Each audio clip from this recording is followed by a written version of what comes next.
Shalom, selamat pagi. Shalom,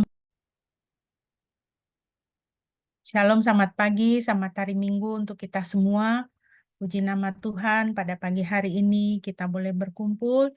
Kita mau beribadah bersama di hari Minggu yang berbahagia ini, di Minggu Advent yang ketiga. Mari kita memulai ibadah kita dengan menyatakan kerinduan hati kita kepada Tuhan, dengan kita menaikkan pujian dari Kidung Jemaat 81, O datanglah Immanuel.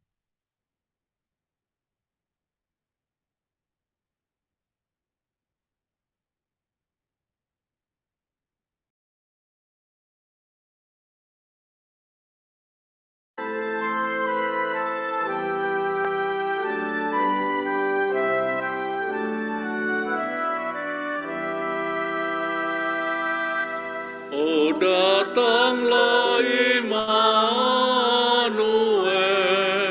tebus umatmu Israel, yang dalam berkeluh kesah menantikan penolongnya. Bersoraklah, hai Israel, menyambut Sang Immanuel.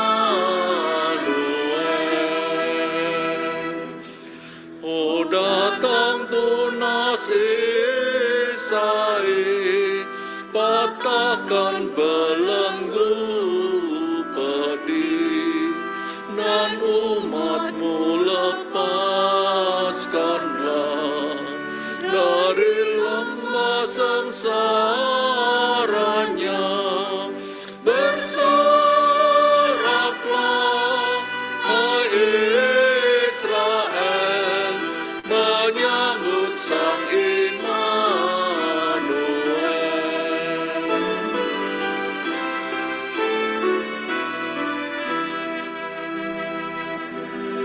O surya pagi datanglah, dan jiwa kami hiburlah.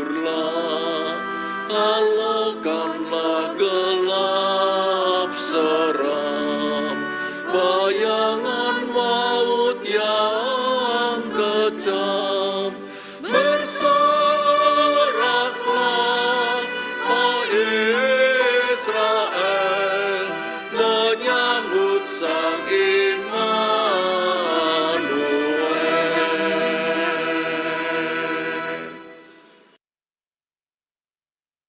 Mari Bapak Ibu, kita akan mentabiskan ibadah kita pada pagi hari ini. Jemaat yang dikasihi Tuhan, ibadah kita pada pagi hari ini hanya boleh jadi di dalam nama Tuhan Tritunggal yang kudus, Bapa, Putra, dan Roh Kudus. Kasih karunia-Nya menyertai kita sekalian. Haleluya.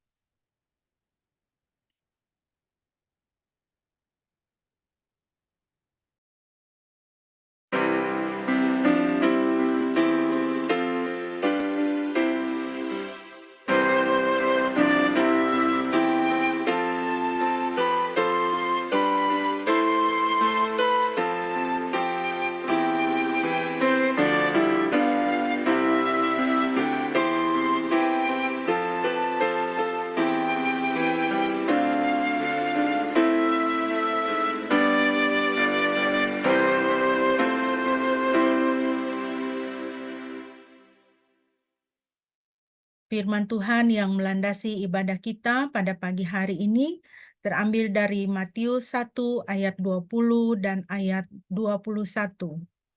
Matius pasal 1 ayat 20 dan ayatnya yang ke-21, demikian firman Tuhan. Dan dia sementara mempertimbangkan hal ini, lihatlah seorang malaikat Yahweh tampak kepadanya dalam mimpi seraya berkata, Yusuf anak Daud, jangan takut untuk menerima Maria istrimu, karena yang dikandung di dalam dirinya adalah dari Roh Kudus. Dan dia akan melahirkan seorang putra, dan engkau akan menyebut namanya Yesus, karena dialah yang akan menyelamatkan umatnya dari dosa mereka. Puji nama Tuhan. Bapak Ibu yang dikasihi Tuhan, Alkitab dengan jelas menyatakan kepada kita mengenai hal keselamatan, bahwa di dalam nama Yesus ada keselamatan umat, ada keselamatan manusia dari dosa-dosa mereka. Ini tidak terdapat pada agama-agama dunia ataupun ajaran-ajaran dunia yang lain. Hanya ada di dalam Alkitab. Jelas perihal keselamatan. Marilah kita bersukacita dan memuji Tuhan, karena kepastian keselamatan kita ada di dalam nama Tuhan yang pasti tidak berubah dan yang kekal. Mari kita membaca bagian dari Lukas pasal 1 ayat 46 sampai 55 sebagai bagian dari puji-pujian kita pada pagi hari ini. Lukas pasal 1 ayat 46 sampai ayatnya yang ke-55. Saya persilakan Korason untuk bisa memimpin pembacaan bagi kita. Lukas pasal 1 ayat 46 sampai 55.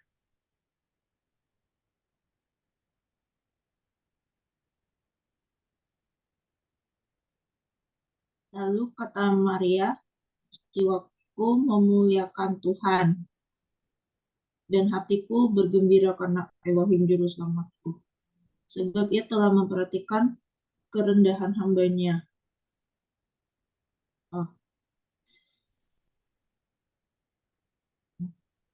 Kata Maria, jiwaku mengagungkan Tuhan, dan rohku bersukaria karena Elohim Juru Selamatku. Sebab dia telah memerhatikan keadaan hamba-Nya yang hina. Sebab sesungguhnya sejak sekarang seluruh bangsa akan menyebut aku berbahagia. Sebab Yang Maha Kuasa telah melakukan hal-hal yang besar bagiku, dan kuduslah namanya. Dan rahmatnya dari generasi ke generasi bagi mereka yang hormat akan Dia. Dia menunjukkan kekuatan dan tangannya, Dia mencerai-beraikan orang-orang yang sombong hatinya, Dia menurunkan penguasa-penguasa dari tahtanya, dan meninggikan orang-orang yang rendah. Dia memuaskan orang-orang yang lapar dengan hal-hal yang baik, dan menyuruh orang-orang kaya pergi dengan tangan hampa. Dia menolong Israel, hamba-Nya, karena mengingat rahmat-Nya yang telah Dia ucapkan kepada leluhur kita, kepada Abraham dan keturunannya sampai selamanya. Amin, puji nama Tuhan. Begitu dahsyat dan perkasa Tuhan kita. Dia menunjukkan kekuasaan dan kedaulatannya, kekuatan tangannya, dan puji nama Tuhan. Di dalam Yesus Kristus, kekuatan tangan Tuhan adalah bagian di dalam kehidupan kita, sehingga kita dapat menjalani kehidupan kita dengan penuh sukacita, berkemenangan, mengucap syukur kepada Tuhan. Mari kita akan merenungkan firman Tuhan. Kembali kita akan menaikkan pujian dari Kidung Jemaat 403, Hujan Berkat kan tercurah. Biarlah firman Tuhan memberkati kita hari ini.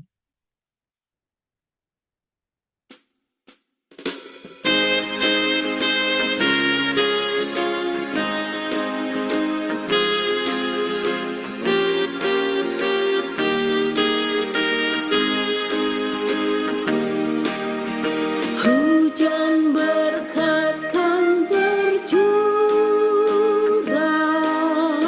itulah janji kudus.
Amin, puji nama Tuhan. Mari kita membaca firman Tuhan yang terambil dari Injil Matius pasal 1 ayat 18 sampai dengan ayat 25. Injil Matius pasal 1 ayat 18 sampai dengan ayatnya yang ke-25. Saya akan membacakan firman Tuhan bagi kita. Kelahiran Yesus Kristus adalah sebagai berikut. Ketika Maria ibunya masih bertunangan dengan Yusuf dan belum bersetubuh, ia didapati mengandung dari Roh Kudus. Maka Yusuf tunangannya selaku seorang yang benar dan tidak ingin mempermalukannya, bermaksud untuk menceraikannya dengan diam-diam. Namun sementara hal itu dipertimbangkannya, tampaklah malaikat Tuhan kepadanya dalam mimpi dan berkata, "Yusuf, anak Daud, janganlah takut untuk menerima Maria istrimu, karena yang dikandung di dalam dirinya itu berasal dari Roh Kudus. Ia akan melahirkan seorang putra, dan engkau akan menamai dia Yesus, karena dialah yang akan menyelamatkan umatnya dari dosa mereka." Semua ini terjadi supaya digenapilah apa yang telah difirmankan oleh Tuhan melalui seorang nabi yang mengatakan, "Lihatlah, seorang perawan akan mengandung dan melahirkan seorang putra, dan mereka akan menamai dia Immanuel, yang artinya Elohim beserta kita." Dan Yusuf pun bangun dari tidurnya dan melakukan seperti yang telah diperintahkan malaikat Tuhan kepadanya, dan menerima Maria sebagai istrinya. Yusuf tidak bersetubuh dengannya sampai ia sudah melahirkan putranya yang sulung, dan ia menamainya Yesus. Demikianlah firman Tuhan. Bagi kita yang berbahagia adalah setiap kita yang mendengar dan melaksanakan firman Tuhan dalam hidup kita. Mari kita berdoa sebelum kita merenungkan firman Tuhan. Bapa, terpujilah namamu Tuhan yang senantiasa memperhatikan kami di dalam kehidupan kami. Kami memuji Engkau untuk firman-Mu yang Engkau berikan menjadi pegangan dan pedoman di dalam kehidupan kami. Berkati kami Bapa, di dalam kami mau merenungkan firman-Mu. Terpujilah Engkau Tuhan di dalam nama Yesus. Haleluya. Amin. Bapak Ibu yang dikasihi Tuhan, pada pagi hari ini saya akan melanjutkan tema dari perenungan kita. Tema besar dari perenungan kita adalah siapakah Yesus bagimu? Dan pada pagi hari ini subtema adalah Yesus Kristus keselamatan kita. Bapak Ibu yang dikasihi Tuhan, pertanyaan siapakah Yesus bagimu adalah sebuah pertanyaan penting bagi setiap kita, karena ini akan mempengaruhi sikap hati dan hidup kita terhadap Tuhan Yesus. Ya, siapakah Yesus bagi kita? Kita sebagai orang Kristen harus senantiasa berjumpa dengan pertanyaan ini, karena itu akan mempengaruhi sikap hati kita kepada Tuhan Yesus, cara hidup kita, bagaimana di hadapan Tuhan. Seperti misalnya, kalau kita mempunyai satu barang atau satu properti, rumahkah, motorkah, mobilkah, ya, apa saja yang menjadi milik kita. Jika yang kita miliki itu berharga bagi kita, kita pandang itu sebagai sesuatu yang penting, pasti kita akan menjaganya, ya kan? Kalau rumah kita pandang sebagai sesuatu yang penting, yang berharga bagi kita, pasti kita akan menjaganya, kita pelihara. Kita tata, kita atur, kita bersihkan sedemikian. Karena dia berharga bagi kita. Tidak mudah bagi kita untuk kalau di tempat saya itu dikatakan Lego gitu ya, di Lego, dibuang atau dilungsurkan, disingkirkan. Ya. Kalau kita gampang-gampang membuang, melungsurkan, kita tidak memelihara barang kita, kita tidak memelihara apa yang ada pada kita, pasti itu tidak berharga untuk kita. Ya bisa jadi juga karena kita tidak bekerja ya untuk mendapatkannya. Ya. Kalau kita cuma di dalam hidup ini kita terima gampang, ya. Kita tidak pernah tahu rasanya bekerja keras. Ya. Semua tersedia di hadapan kita tanpa kita perlu memikirkan dari mana datangnya barang ini, atau pengorbanan apa yang kita berikan untuk bisa mendapatkannya, pasti kita tidak akan menghargainya. Penting juga kita mengajar anak-anak kita untuk tahu artinya dan rasanya bagaimana bekerja keras, berkorban, sehingga apa yang kemudian mereka miliki itu mereka hargai.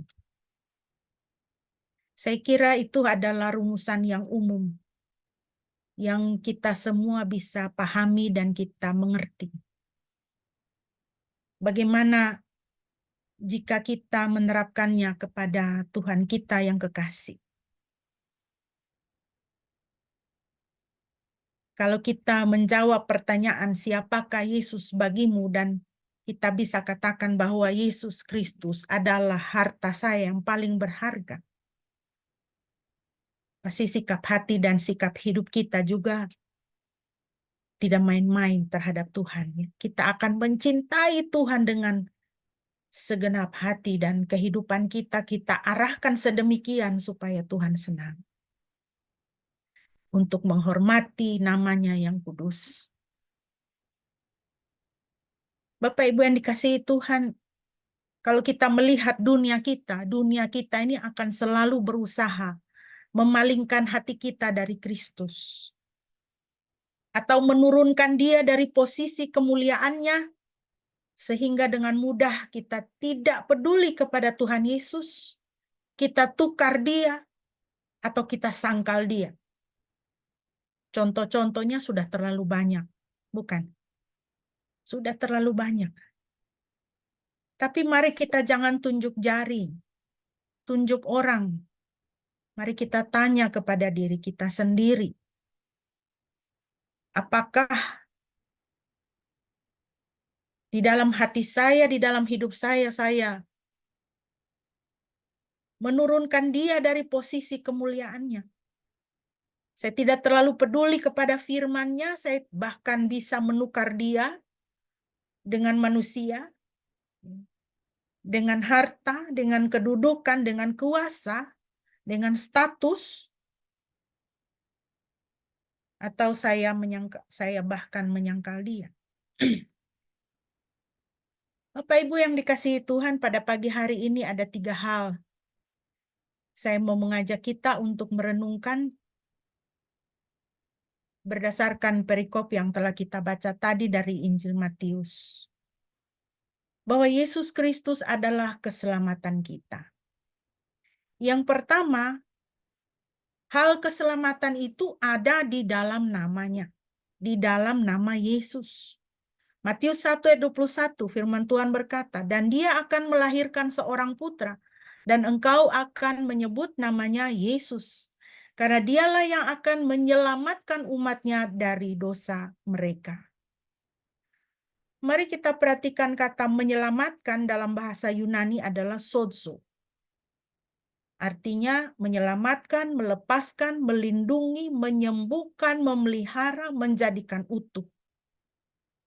Semua hal ini terkandung di dalam kata menyelamatkan. Namanya Yesus karena dia akan menyelamatkan, dia melepaskan, melindungi, menyembuhkan, dia memelihara, dan dia menjadikan umatnya utuh kembali dari dosa-dosa mereka yang sudah membuat hidup manusia itu hancur berantakan. Dosa itu menghancurkan, Bapak Ibu. Dosa itu menghancurkan kita, mematikan kita karena dosa memisahkan kita dari Tuhan yang hidup, Tuhan yang kudus, pencipta kita. Kalau kesehatan ya kita olahraga, kita ubah pola makan, gaya hidup, kita bisa menjadi lebih sehat. Ya, siapa tahu juga kita malah bisa juga disembuhkan dari sakit penyakit. Ya. Tapi kalau dosa, tidak ada hal yang bisa kita lakukan. Karena standar kekudusan itu standarnya Tuhan, bukan standarnya kita. Untuk bisa kita lepas dari dosa itu hanya Tuhan yang bisa melakukan. Tidak bisa. Karena walaupun kita kepingin berbuat yang baik, tapi yang kita lakukan itu yang jahat. Tuhan Yesus di dalam hidupnya, di dalam pelayanannya di dunia selama kurang lebih 33 tahun, dia hidup berjalan di atas bumi ini. 33 tahun dia menjalaninya dengan sempurna. Tidak ada manusia yang seperti dia. Dia itu manusia yang sempurna. Dia 100% Tuhan, 100% manusia. Sebagai manusia, dia manusia yang sempurna. Tidak ada dosa. Sinless, dia tidak berdosa. Ya. Tapi coba saudara dan saya, 30 detik saja. Bisa enggak kita 33 detik kita tidak berdosa? Kita tidak memikirkan yang jahat, kita tidak mengucapkan yang jahat, kita tidak berlaku yang jahat. Bisa enggak? Saudara, saya mengaku saya tidak bisa. 30 detik saja saya hidup kudus. Tidak bisa. Kalau dengan kedagingan, ya kan? Mulut kita mungkin tidak berkata-kata, tapi di dalam hati kita mengutuk. Tuhan tahu. Ya.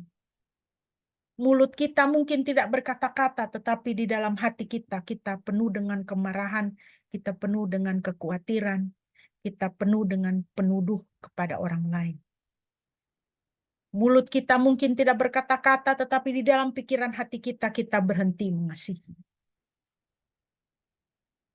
Oleh karena itu, tidak ada jalan lain untuk menyelamatkan kita dari dosa kita, selain daripada berpaling kepada Yesus Kristus. Di dalam namanya ada keselamatan. Di dalam namanya ada kelepasan. Di dalam namanya saudara dan saya dijadikan utuh kembali. Yesus di dalam bahasa Ibrania Yeshua artinya Yahweh menyelamatkan. Nama itu sendiri mengandung pengertian bahwa Tuhan menyelamatkan. Betapa luar biasanya Tuhan kita. Keselamatan ada di dalam nama Tuhan. Kepastian dan kejelasan keselamatan ada pada diri Tuhan. Kalau keselamatan itu ada dalam nama Tuhan, berarti kepastian dan kejelasan keselamatan itu ada pada diri Tuhan. Melekat pada dirinya, pada pribadinya Tuhan sendiri. Keselamatan itu berasal dari hati Tuhan. Jadi keselamatan itu proyeknya Tuhan. Proyeknya Tuhan. Agendanya Tuhan. Kerjaannya Tuhan. Dan dilakukan dengan cara-caranya Tuhan, bukan cara-cara manusia. Cara-caranya Tuhan bagaimana untuk menyelamatkan saudara dan saya? Yaitu Tuhan Sang Putra harus turun berdiam di antara manusia untuk naik ke salib, wafat, lalu dibangkitkan dan naik ke surga. Lalu mengutus Roh Kudus bagi orang percaya. Dan dia bersyafaat bagi kita di hadapan Bapa. Saudara, saat ini Tuhan Yesus sedang bersyafaat bagi saudara dan saya di hadapan Bapa. Surat Ibrani mengatakan bahwa Dia adalah imam besar kita. Dia adalah mediator kita, pengantara kita kepada Bapa. Jadi jangan keliru. Kita tidak memerlukan pengantara lain. Ya. Kita tidak memerlukan pengantara lain. Alkitab mengajarkan kepada kita pengantara kita adalah Kristus. Bukan manusia yang lain. Yesus Kristus Juru Selamat, dialah Tuhan. Dialah imam besar kita. Imam besar yang agung, surat Ibrani mengatakan. Tidak ada orang kudus yang dinobatkan oleh dunia ini yang menjadi pengantara kita. Tidak. Pendeta saudara bukan pengantara saudara. Pengantara saudara adalah Tuhan Yesus Kristus. Kekasih-kekasih kita yang sudah meninggal, yang sudah mendahului kita. Mereka bukan pengantara kita. Orang tua saya, ayah ibu saya sudah bersama dengan Kristus. Tapi mereka tidak menjadi pengantara saya kepada Tuhan, tidak. Pengantara saya kepada Bapa hanya Yesus Kristus. Mereka sudah mendahului saya. Tetapi mereka bukan menyiapkan jalan untuk saya ke surga, tidak. Yang menyiapkan jalan untuk saya ke surga adalah Yesus Kristus. Yesus katakan, akulah jalan dan kebenaran dan hidup. Saudara, kita jadi orang Kristen tidak boleh terbawa perasaan. Jangan emosi perasaan kita mengendalikan pikiran kita ya. Harus firman Tuhan. Di saat-saat menjelang Natal seperti ini, pasti kita ini ada hati merindukan kekasih-kekasih kita yang sudah mendahului kita. Biasanya kita Natal dengan mereka, sekarang mereka tidak ada lagi. Tidak bersama-sama dengan kita. Tapi emosi perasaan tidak boleh menguasai hati kita. Hati kita harus dikuasai oleh firman Tuhan. Apakah salah kita merindukan mereka? Tidak. Tetapi selalu datang kepada firman Tuhan. Cari penghiburan dari firman Tuhan. Cari penghiburan dari Yesus Kristus. Berdoa kepada Tuhan. Dan Roh Kudus, Roh penghibur itu, dia sudah Tuhan berikan untuk berdiam di dalam hati kita.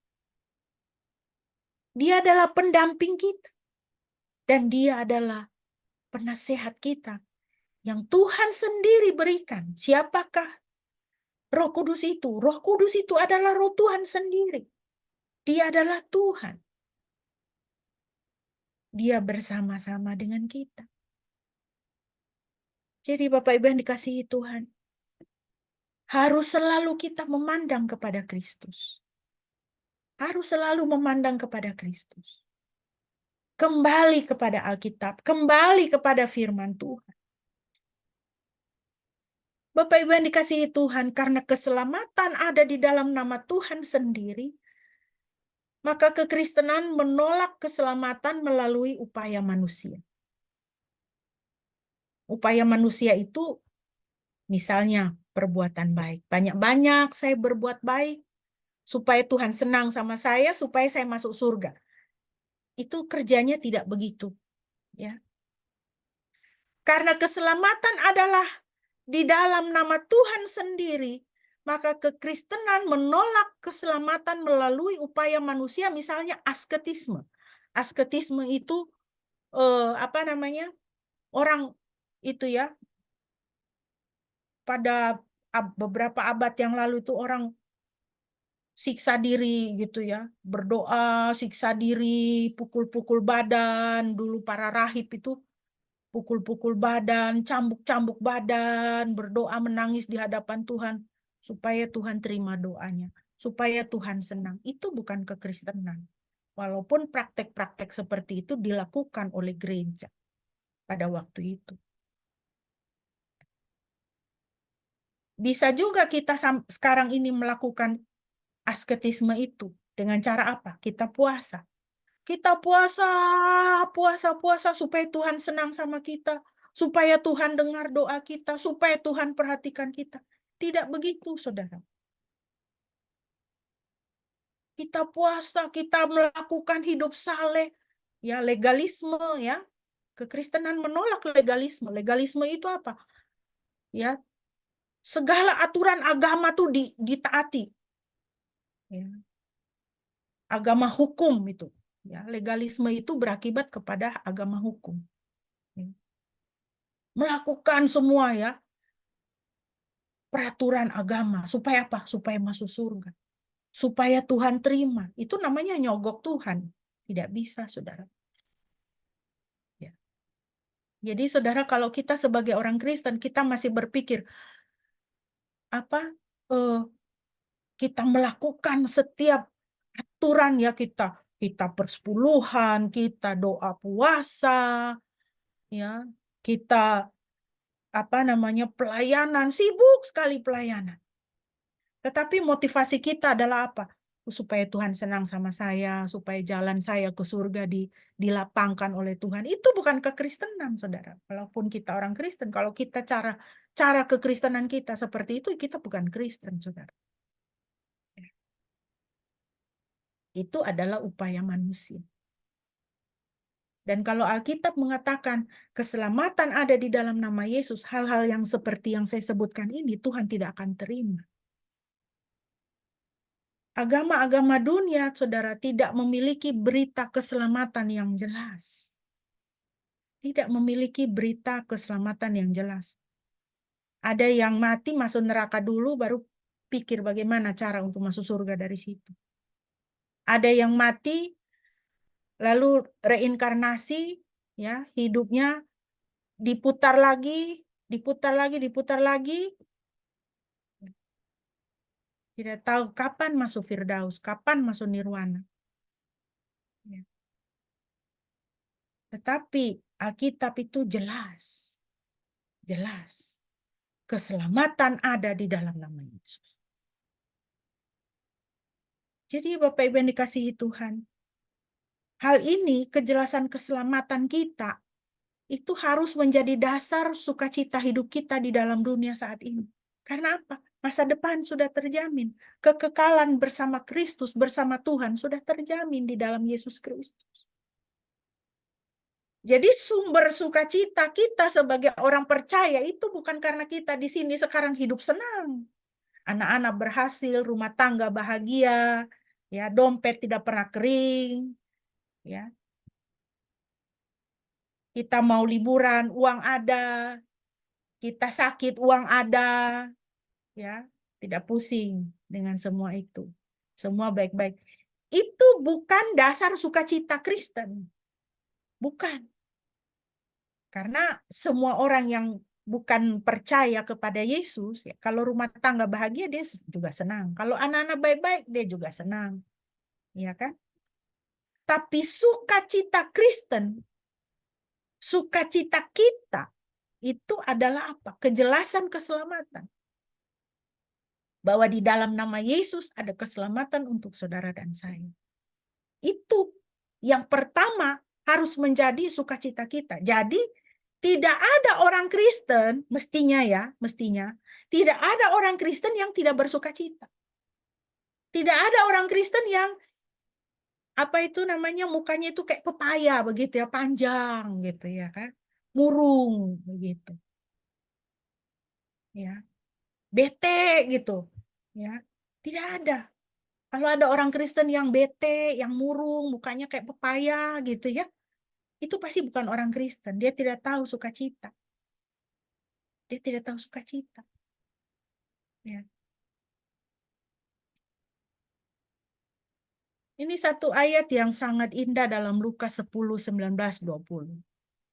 Lihatlah, aku memberikan kepadamu otoritas untuk menjejakkan kaki di atas ular dan kalajengking, dan atas segala kuasa musuh, dan bahkan tidak ada sesuatu pun yang dapat melukai kamu. Akan tetapi dalam hal ini, janganlah bersukacita karena roh-roh itu tunduk kepadamu. Tetapi bersukacitalah karena apa? Karena namamu tertulis di surga. Saudara, Tuhan kasih kita otoritas untuk mengalahkan si jahat.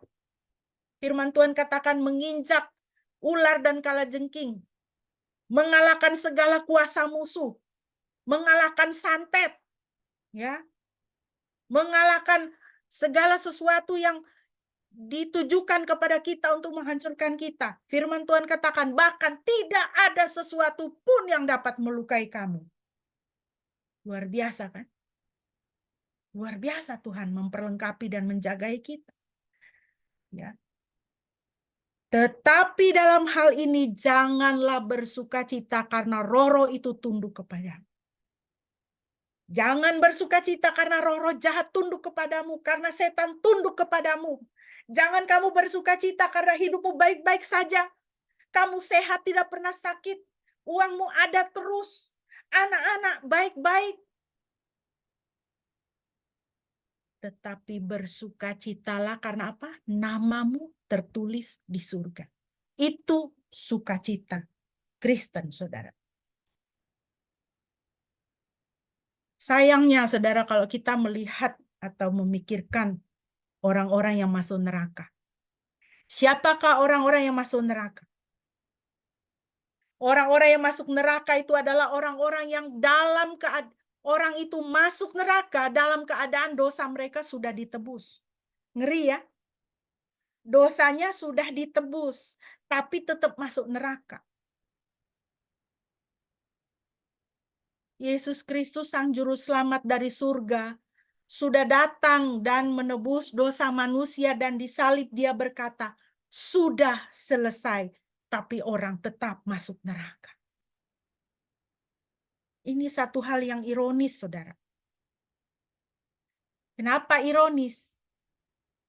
Ya, karena tidak mau menerima keselamatan yang adalah pemberian Tuhan. Tidak mau menerima keselamatan yang adalah pemberian dari Tuhan. Ironis ini. Keselamatan sudah tersedia di dalam nama Yesus. Dan penebusan telah selesai dikerjakan di atas kayu salib. Tuhan Yesus katakan, sudah selesai. Tapi orang tetap masuk neraka. Masuk neraka dalam keadaan dosa mereka itu sudah ditebus. Karena tidak mau terima Yesus. Efesus 2:8-9. Sebab oleh anugerah kamu telah diselamatkan melalui iman, dan hal ini bukanlah dari kamu. Karunia itu dari Elohim, bukan dari perbuatan, supaya jangan seorang pun menyombongkan diri. Keselamatan itu karunia Tuhan untuk kita umat manusia, itu pemberian Tuhan. Makanya di hari Natal itu banyak kado beredar-edar, ya kan, ada acara-acara tukar kado dan sebagainya. Tradisi ini berasal dari pemahaman ini. Keselamatan itu pemberian Tuhan. It's a gift from God for you. Ya. Bukan kamu minta, tapi itu diberikan. Bukan kamu layak menerimanya, tapi itu diberikan. Itulah artinya karunia. Saudara, saya mau memberikan satu ilustrasi begini. Ada satu percakapan seorang ateis dengan tukang cukur. Satu hari seorang ateis masuk ke tempat cukur, barbershop, untuk dicukur. Lalu dia lihat di tempat tukang cukur itu, di barbershop itu, ada tanda salib. Dia berpikir pasti ini tukang cukur orang Kristen. Lalu dia berpikir untuk mengerjain atau ya sedikit menghina lah. Dia bilang, kamu Kristen ya? Iya, tukang cukurnya bilang. Tuhanmu itu maha baik dan maha kasih kan? Iya, tukang cukurnya bilang. Kenapa Tuhanmu, kalau Tuhanmu itu maha baik dan maha kasih, begitu banyak kejahatan di dunia ini? Mengapa dia membiarkan kejahatan banyak di dunia ini? Tidak bisakah dia melakukan sesuatu sebagai bukti dia itu maha kasih dan maha baik? Lalu tukang cukur ini berkata, Pak, lihat saya ini sudah tua. Saya sudah berpuluh-puluh tahun, sejak saya masih muda, saya sudah buka ini barbershop, tempat cukur ini. Dan semua orang yang lewat di depan toko saya ini, tempat cukur saya ini, bisa membaca. Barbershop artinya tempat cukur. Tetapi di luar itu, masih banyak orang-orang yang potongan rambutnya itu jelek. Dan mereka berkeliaran. Hanya dibutuhkan keputusan mereka untuk masuk ke sini dan dicukur untuk mendapatkan potongan rambut yang baik. Itu keputusan mereka. Saya sudah berpuluh-puluh tahun ada di sini. Mereka tahu saya ada di sini. Saya praktek di sini. Tapi kalau mereka tidak mau masuk ke sini untuk dicukur, maka mereka akan tetap berkeliaran dengan potongan rambut yang jelek. Begitu juga dengan Tuhan. Tuhan itu sudah ada dari kekal sampai kekal. Bahkan Dia sudah pernah di dalam dunia ini. Turun ke dalam dunia ini. Tetapi adalah keputusan kita, apakah kita mau menerima Dia atau tidak. Jika kita tidak mau datang kepada Tuhan, maka kita akan tetap berada di dalam situasi dengan orang-orang jahat dan kejahatan yang beredar di sekitar kita. Maka orang ateis itu terdiam. Kembali Bapak Ibu, keselamatan hanya ada di dalam nama Yesus. Surga sudah memberikan. Adalah keputusan saudara dan saya untuk menerima Dia atau tidak. Kalau kita tidak terima Dia, kita seperti orang pulang dari perayaan Natal, ada kado untuk kita di bawah pohon Natal, ada nama kita di kado itu, tapi kita pulang dari perayaan Natal, kita pulang tidak bawa kado. Sedih sekali. Iya kan?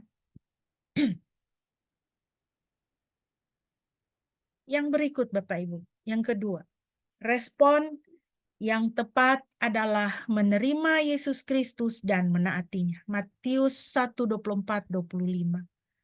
Dan Yusuf setelah bangun dari tidurnya, dia melakukan seperti yang telah malaikat Yahweh perintahkan kepadanya. Dan dia menerima istrinya dan dia tidak bersetubuh dengannya sampai dia sudah melahirkan putranya yang sulung. Dan dia menyebut namanya Yesus.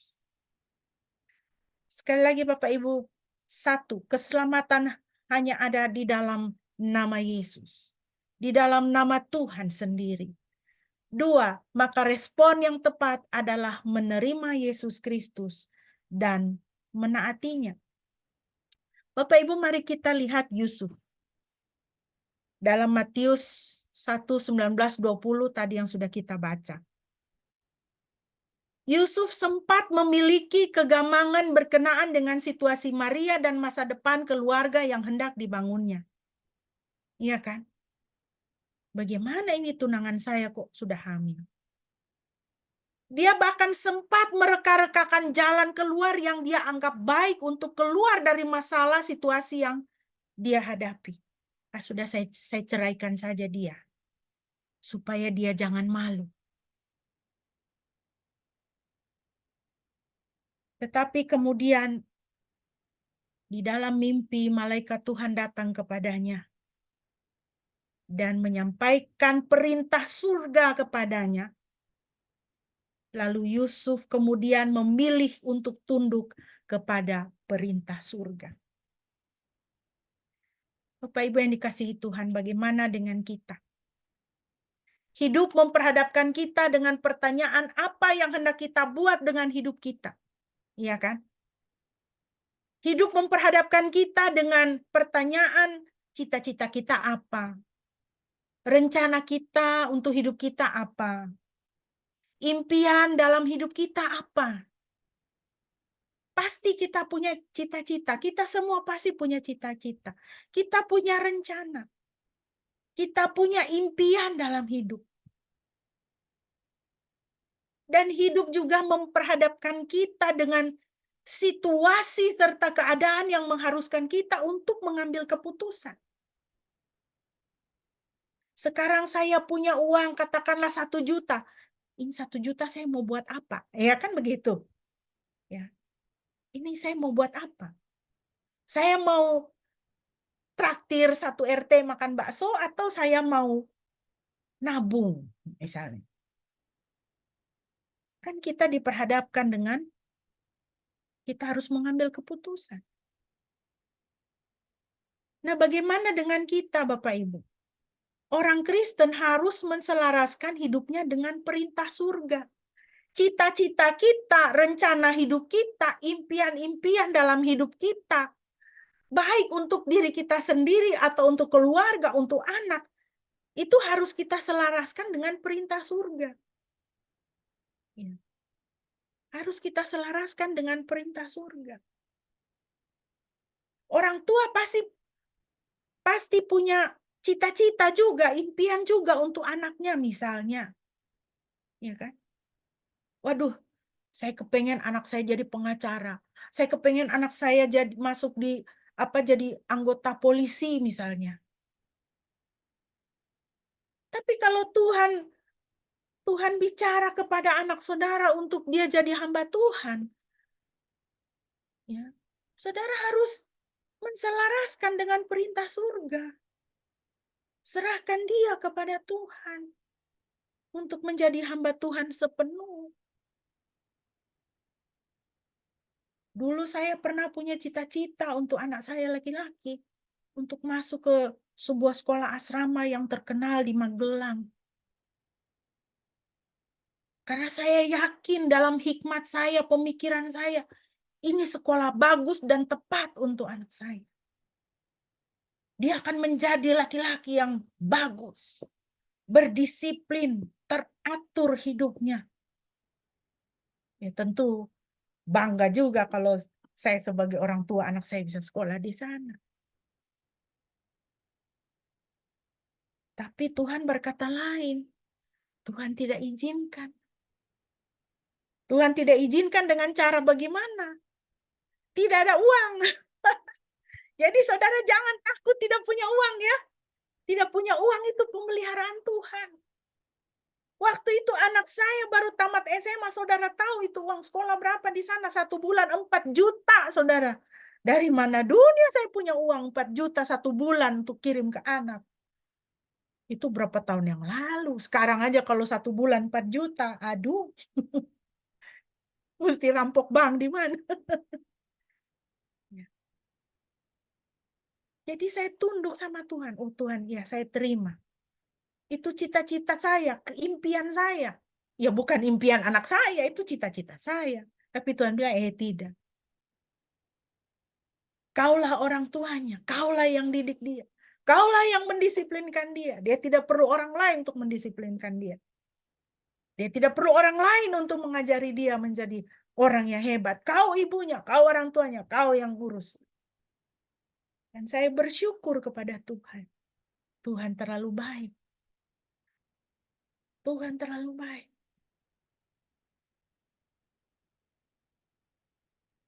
Anak saya nih, dulu waktu dia masih kecil, pemarah luar biasa, saudara.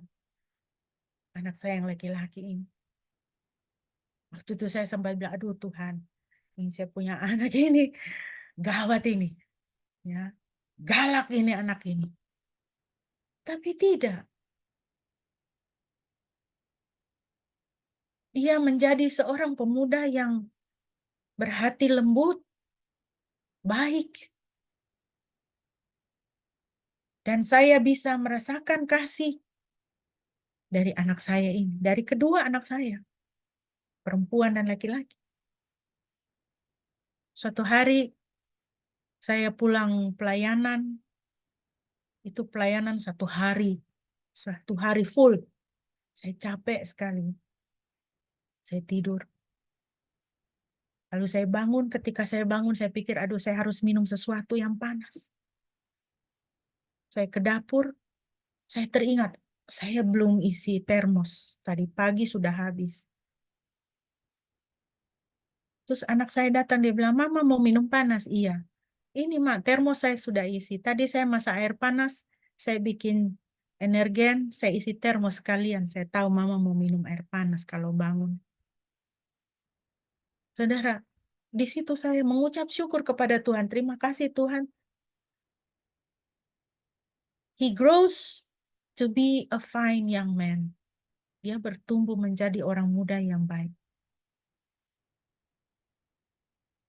Saudara, kalau kita menselaraskan cita-cita kita sama perintah surga, impian-impian kita sama perintah surga.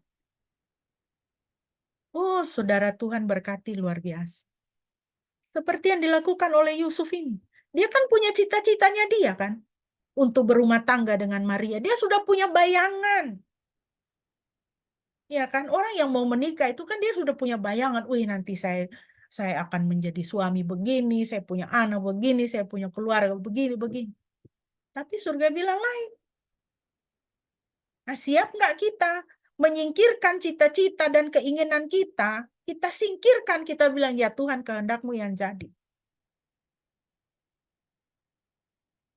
Saya bilang sama anak perempuan saya, kalau kau berdoa mencari kerja, jangan kau cuma berdoa bilang Tuhan, kasih saya pekerjaan gaji tinggi, kasih saya pekerjaan sesuai dengan keilmuan saya sekolah susah, ilmunya susah. Kan dia kuliah matematika. Dengar dia kuliah matematika aja sudah ngeri-ngeri sedap begitu kan. Saya matematika SMA saya tamat, matematika saya 4. Ini anak saya kok kuliahnya matematika. Tidak salah berdoa sama Tuhan. Bapa kita itu terlalu baik. Tuhan, saya minta kerja yang gaji tinggi. Tuhan pasti kasih. Tuhan pasti kasih. Tapi berdoanya harus begini sama Tuhan ya, kalau minta kerja ya. Tuhan, kasih saya pekerjaan di mana Tuhan mau saya di situ. Begitu. Kasih saya pekerjaan di mana Tuhan mau saya kerja di situ. Tuhan punya mau, bukan saya punya mau. Gitu ya, Mak, dia bilang. Iya. Dan kau harus sabar menanti waktu Tuhan. Saudara, kita harus ajar anak-anak kita begitu.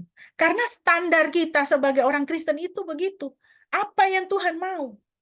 Yesus sendiri menunjukkan teladan kepada kita. Jangan kehendakku Bapa, kehendakmu yang jadi. Ya. Sama dengan saudara cari teman hidup juga begitu. Yang saudara lihat ini nona-nona, ya, nona-nona yang tidak percaya Yesus, aduh manis-manis, sopan-sopan, ya. Ini kalau jadi istri ini pasti mengabdi kepada suami. Tidak begitu, saudara. Tanya Tuhan. Tuhan, kasih saya nona Kristen yang takut kepada Tuhan. Oh, itu Tuhan kasih, ya. Tuhan kasih karena berdoa sesuai dengan kehendak Tuhan.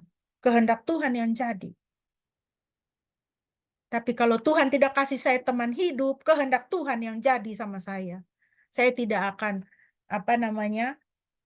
bikin lagu jadi Jonas gitu ya kan.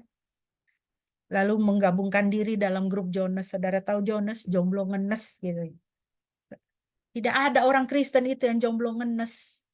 Jomblo yang penuh kemuliaan. Nah, itu orang Kristen. Hidup kita itu selaras dengan Tuhan. Kalau Tuhan tidak kasih saya teman hidup, Tuhan kasih saya kekuatan tuh hidup single dan saya memuliakan nama Tuhan. Wah, saudara, luar biasa Tuhan akan pakai.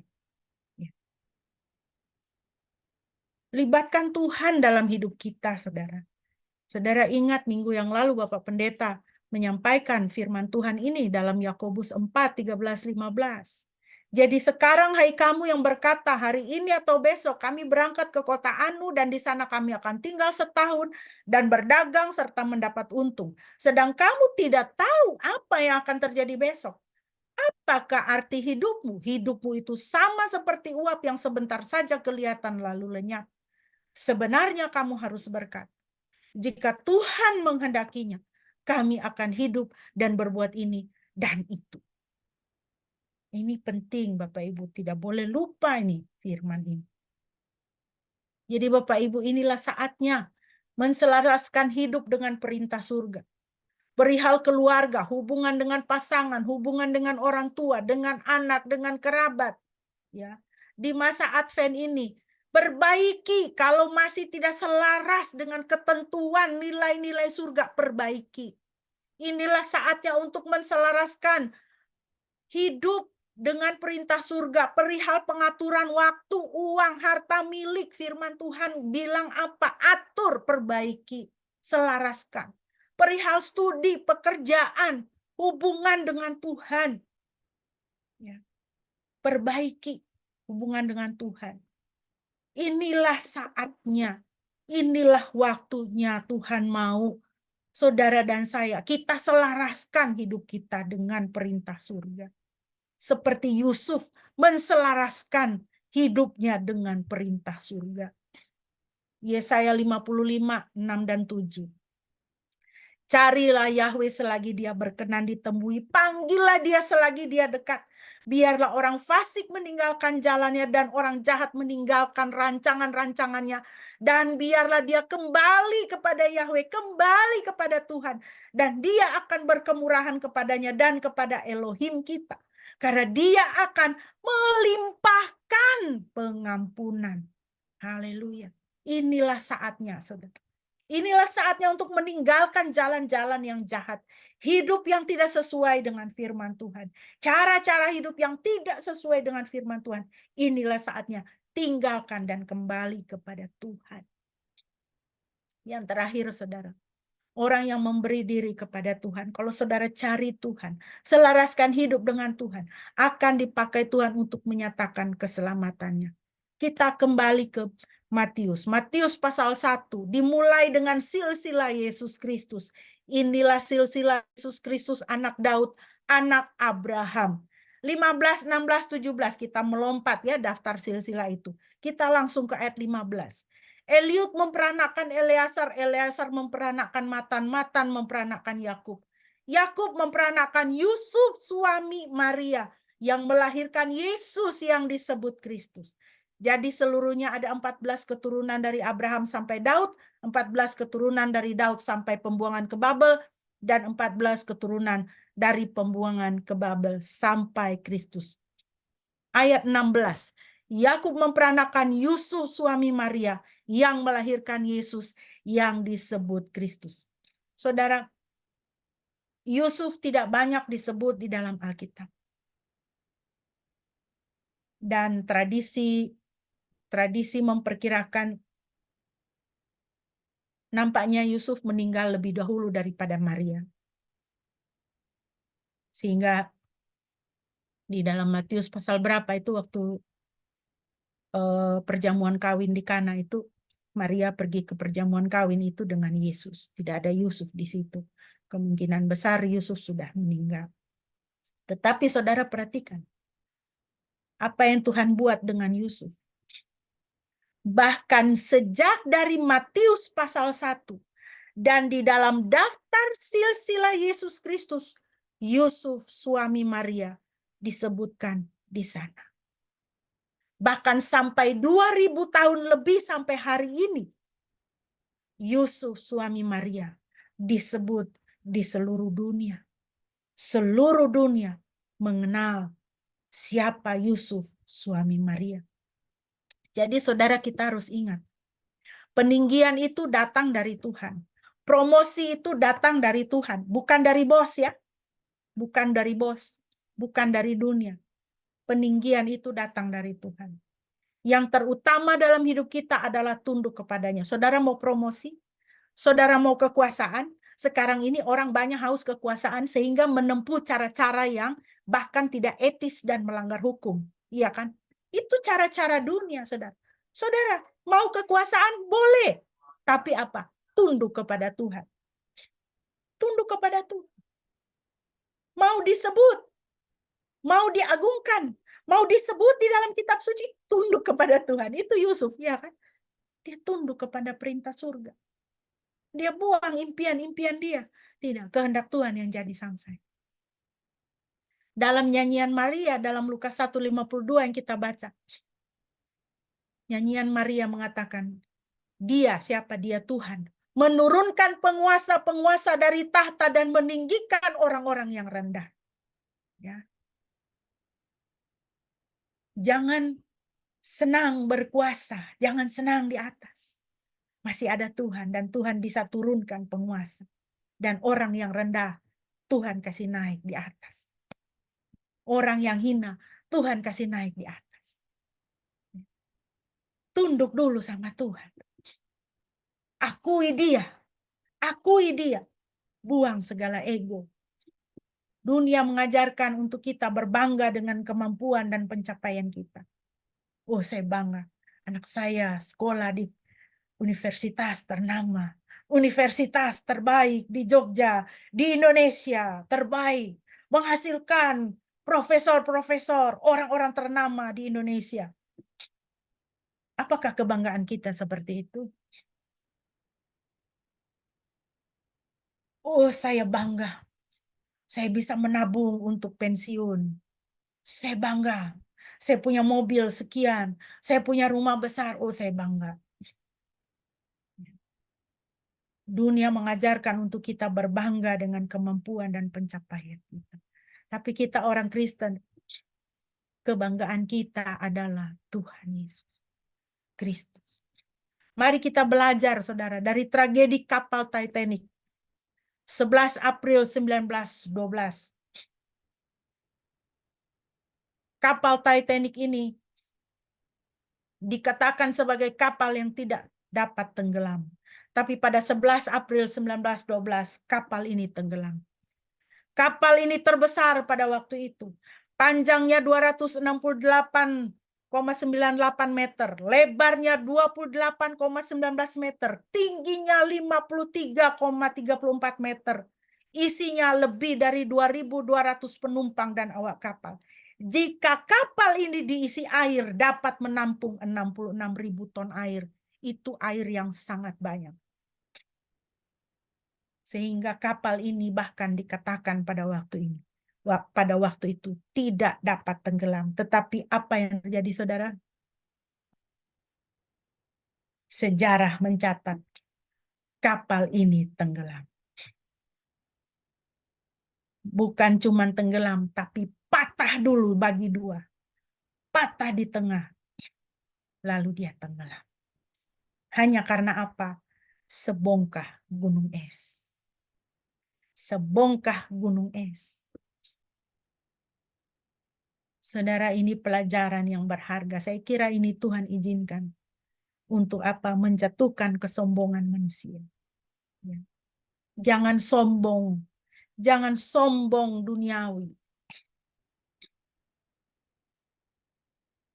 Ya. Jangan bermegah. Kalau mau bermegah, bermegah di dalam Kristus. Ketika aku lemah, Tuhan yang memberikan kekuatan. Sebagai penutup, Bapak Ibu yang dikasihi Tuhan, mari bertanya pada diri sendiri. Sejauh mana saya menjadikan Kristus harta saya yang paling berharga? Sejauh mana? Apakah kita menempatkan Dia pada posisi kemuliaannya dalam hidup kita? Kita sayang Dia, tambah hari, tambah cinta Yesus? Atau kita life as usual aja? Ya. Yesus itu ya ke gereja seminggu sekali. Natal, Paskah, tidak ada yang lebih dari itu. Sejauh mana saya telah menselaraskan hidup saya dengan perintah surga? Atau kita atur hidup kita ya hikmat kita sendiri saja? Apakah kita dalam doa kita berkata, ya Tuhan, jangan kehendakku Bapa, tapi kehendak-Mu lah yang jadi. Kehendak-Mu yang jadi atas pernikahan saya, atas keluarga saya, kehendak-Mu yang jadi atas anak-anak saya, atas cucu saya, kehendak-Mu yang jadi atas pekerjaan saya, atas masa tua saya, kehendak Tuhan yang jadi atas uang saya, atas waktu saya, atas apa yang ada, harta apa, properti apa yang ada pada saya, kehendak Tuhan yang jadi. Yang ketiga, sejauh mana saudara kita telah menundukkan diri kepada Tuhan dan tidak menganggap diri kita sendiri bijak, tidak memegahkan diri. Sejauh mana? Saudara, dalam masa raya Advent ini, biarlah pertanyaan ini boleh menjadi bagian dalam hidup kita, supaya kita lebih sungguh-sungguh lagi mendekatkan diri kepada Tuhan dan menghargai Kristus di dalam hidup kita. Kiranya saudara diberkati. Amin.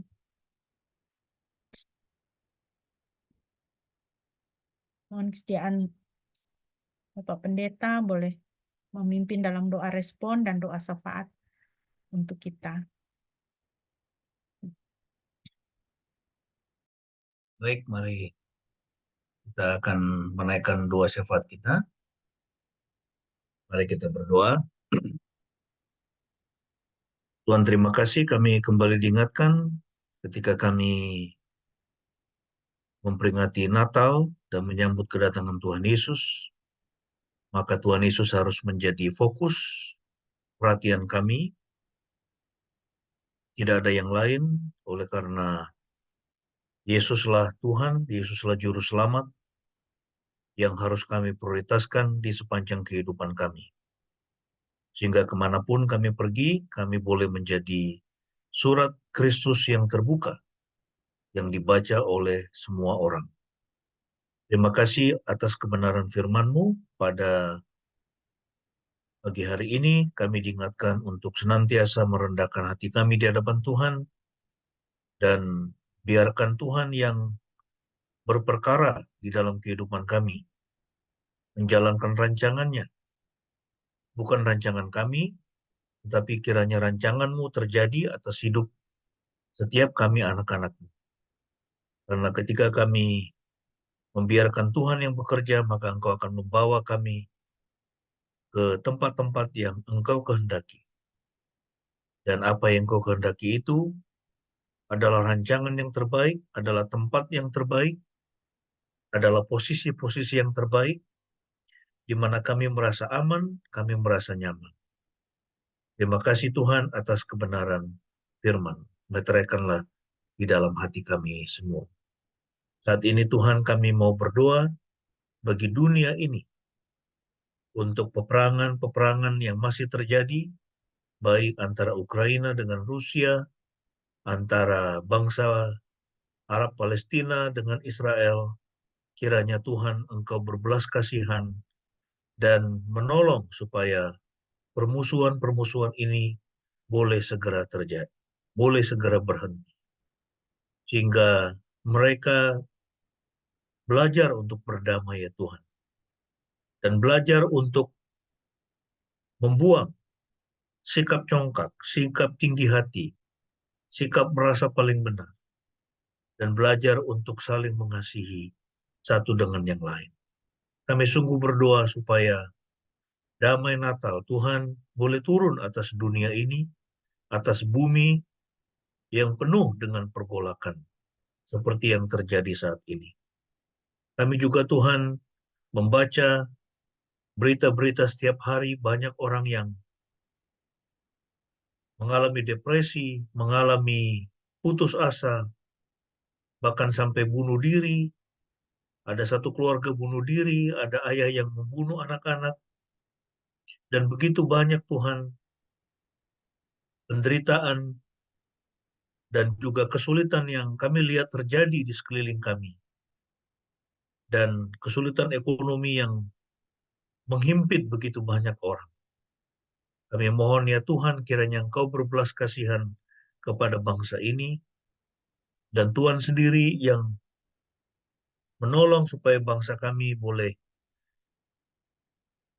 menjadi bangsa yang sejahtera.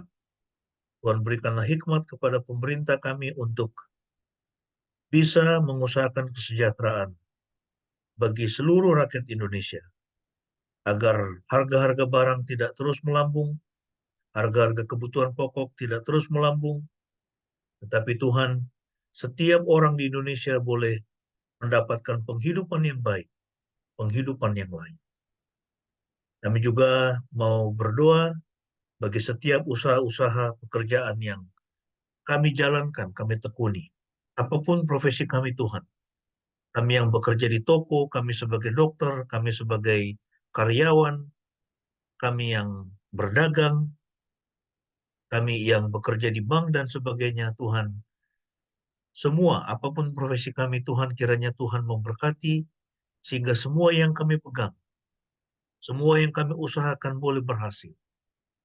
Dan Tuhan, kami berdoa kami dapat mengakhiri tahun ini dengan lebih baik, dan kami boleh mengalami tahun terobosan. Kalau Tuhan izinkan kami memasuki tahun 2024, kami boleh mengalami tahun-tahun yang penuh dengan berkat, di mana kami semakin naik bukan turun, dan kami boleh semakin menjadi berkat bagi orang-orang yang ada di sekitar kami, juga bagi keluarga kami. Kami serahkan juga untuk orang tua kami pada masa tua mereka. Dimanapun mereka berada, Tuhan kiranya menolong mereka, Tuhan memberkati mereka, memberikan mereka kesehatan, memberikan mereka kekuatan dan semangat untuk menjalani hidup, dan tetap percaya bahwa bahkan sampai masa tua, Engkau tetap menggendong, Engkau tetap menguatkan. Kami teringat untuk Opa di Dumai atau di Pekanbaru yang juga mengalami kelemahan tubuh, Opa dari Ebi. Kami doakan Tuhan kiranya Engkau menjamah dia saat ini dan juga mengangkat semua sakit penyakit, kelemahan tubuh di dalam dirinya. Berikan dia semangat, berikan dia damai sejahtera dan sukacita. Kami juga teringat untuk Ibu Prapto yang masih berduka setelah Pak Prapto, suami yang dia kasihi, Engkau panggil berapa waktu lalu. Kami berdoa buat Ibu Prapto, Tuhan kiranya juga memberi dia semangat, memberi dia kekuatan dan penghiburan. Dan kalau Tuhan sudah mengambil suaminya, maka sekarang Tuhan Engkau yang menjadi suaminya. Engkau menjadi kepala rumah tangganya, yang akan menjamin bahwa hidupnya akan baik-baik saja. Kami menyerahkan semua anak-anak kami Tuhan, dalam studi mereka, berkatilah studi mereka. Tolong mereka menyelesaikan semester dengan baik.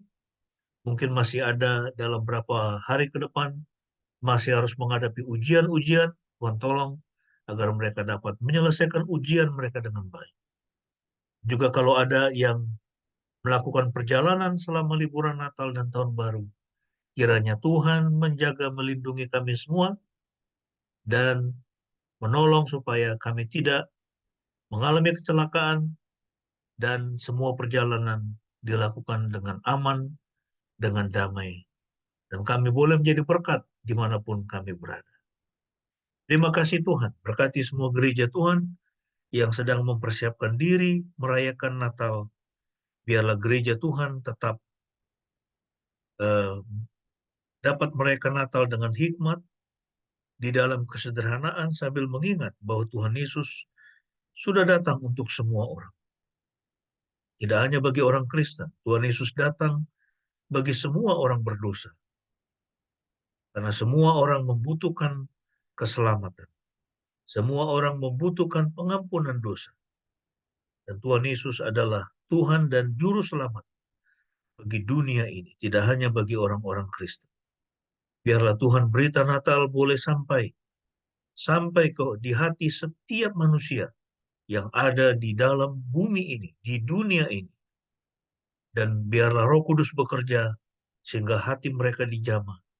Kami rindu tahun ini Tuhan ada banyak orang, berjuta-juta orang boleh mendengar kabar Natal dan boleh meresponinya secara positif dengan menyambut, mengundang Tuhan Yesus masuk ke dalam hati mereka.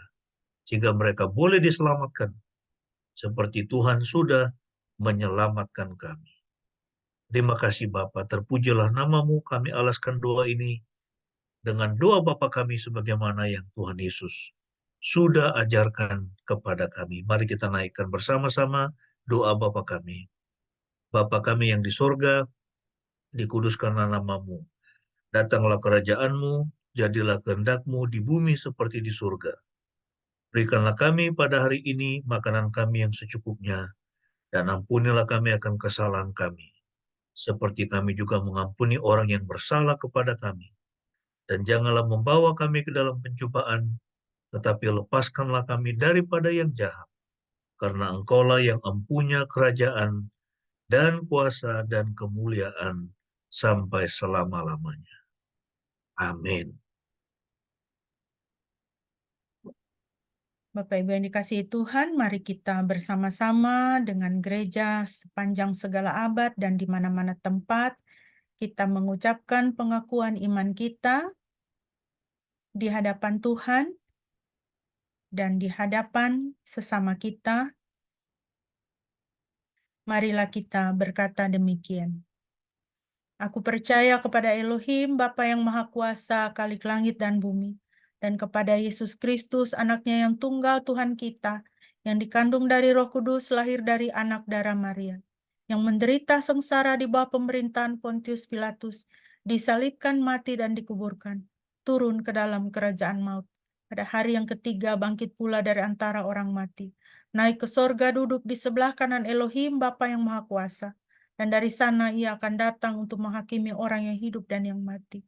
Aku percaya kepada Roh Kudus, gereja yang kudus dan persekutuan orang kudus, pengampunan dosa, kebangkitan tubuh, dan hidup yang kekal. Amin. Kita akan mengakhiri ibadah kita pada pagi hari ini. Mari kita menaikkan pujian dari Kidung Jemaat 425 berkumandang suara dari seberang.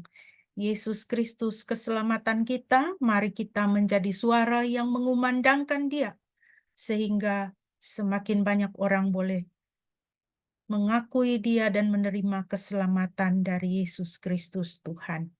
Mari kita menaikkan pujian ini sebelum kita akan menaikkan doa penutup dan berkat.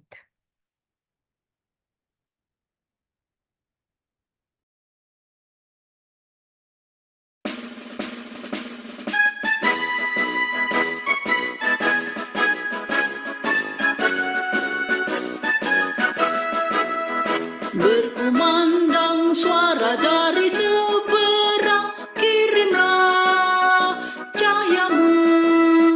Banyak jiwa dalam dosa mengerang, kirimlah cahayamu.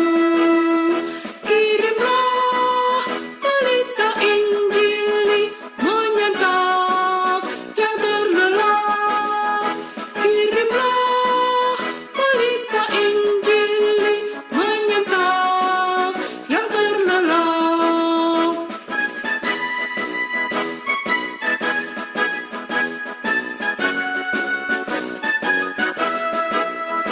Kita telah dengar jeritan dari jauh, kirimlah cahayamu. Bantuanmu berikan, janganlah jemu, kirimlah cahayamu. Kirimlah pelita Injili menyentap yang terlelap.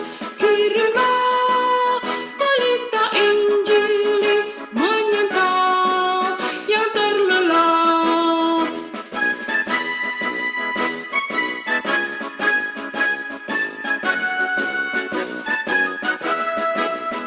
Jangan kita tinggal diam mendengar, kirimlah cahayamu. Injil Tuhan haruslah kita sebar, kirimlah cahayamu. Kirimlah pelita Injil menyentap yang terlelap. Kirimlah pelita Injil menyentap yang terlelap.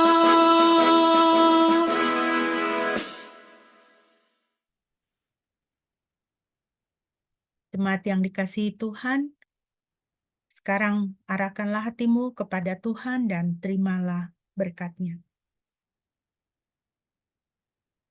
Yahweh memberkati engkau dan memelihara engkau. Yahweh membuat wajah-Nya bersinar atasmu dan bermurah hati kepadamu. Yahweh menghadapkan wajah-Nya kepadamu dan memberi engkau damai sejahtera. Pujilah Khalik semesta.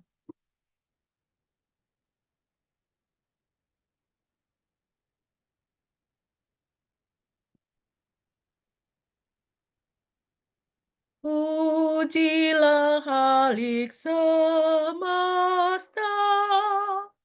sumber segala kurnia. Sorga dan bumi puji terus Sang Bapa, Putra, Roh Kudus. Amin. Mari kita bersaat teduh.